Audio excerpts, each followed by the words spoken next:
here at PAX Unplugged, speaking with Aramis, who's showcasing us this new game he has here called Song of the Wildkin. Yes. How's your PAX been so far? It's been packed.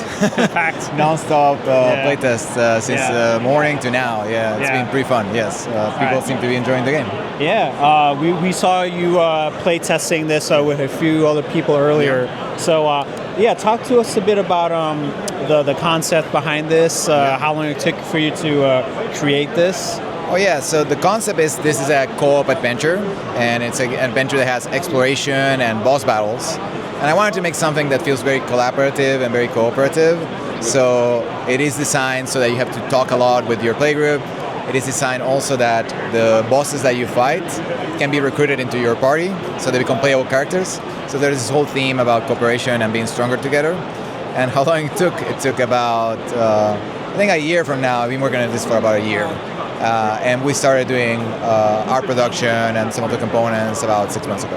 What inspiration do you take from creating it? So much. I think definitely there's, I come originally from video gaming, so definitely there's a lot of inspiration from Zelda, particularly the first Zelda. I love that when I played as a kid is that you never knew what was going to happen as you move in the map. So we have 240 map tiles. Oh wow! And they're all custom made, and you never know what's going to happen once you reveal one of those. Yeah. So there's always like a little bit of a treat, the treasure. There's enemies. There's NPCs that you find in the board. So that definitely was a big inspiration.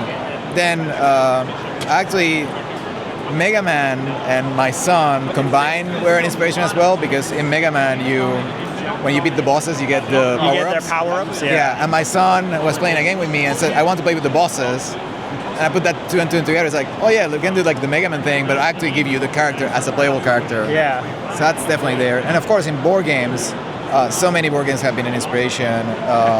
Obviously, one that was particularly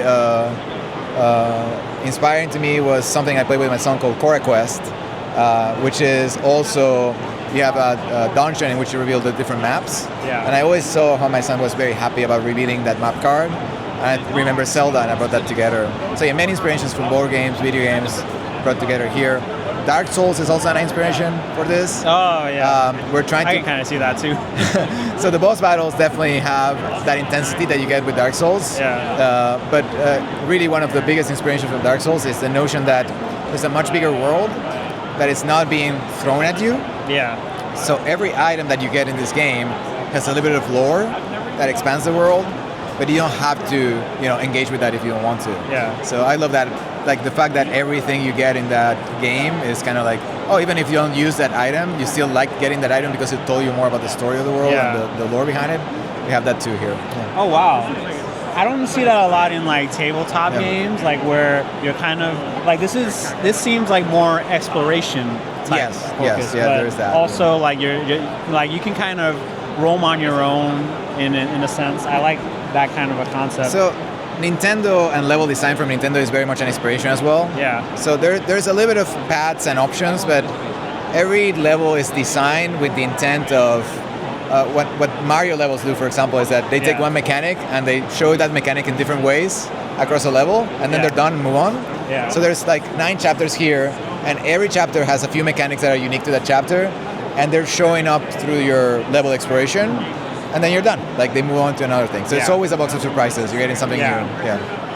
So tell us a bit about the gameplay. Like what's give us kind of like a quick rundown of like how this all works. Yeah. So there's every chapter, which is about 3 hours, is broken down into 3 scenarios. Each scenario is about an hour. So the structure is roughly, because there are some surprises. Yeah. It's 2 scenarios of exploration and 1 scenario that is a boss battle.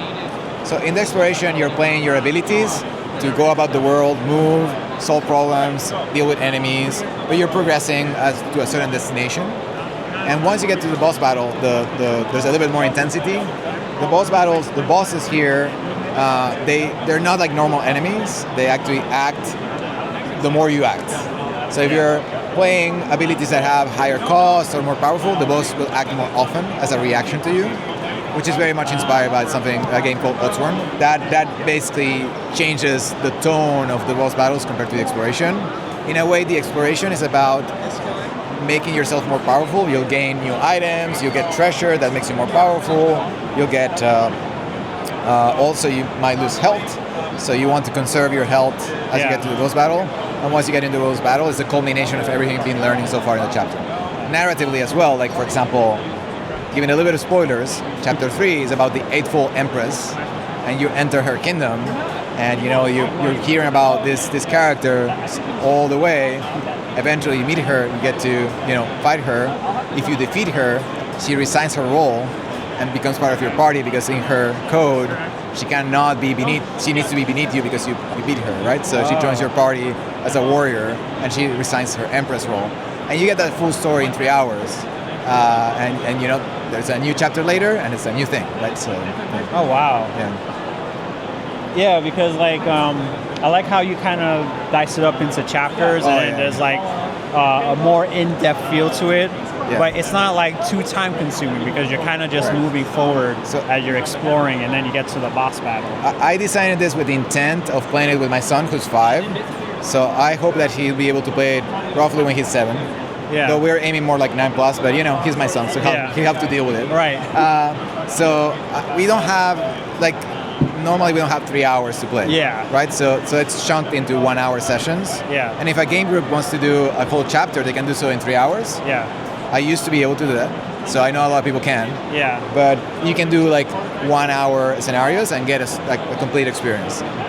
So it's basically more accessible even to like new players. I would like to think that this could be a gateway game. Yeah. Into you played it, you loved it, and then you can get into more intricate.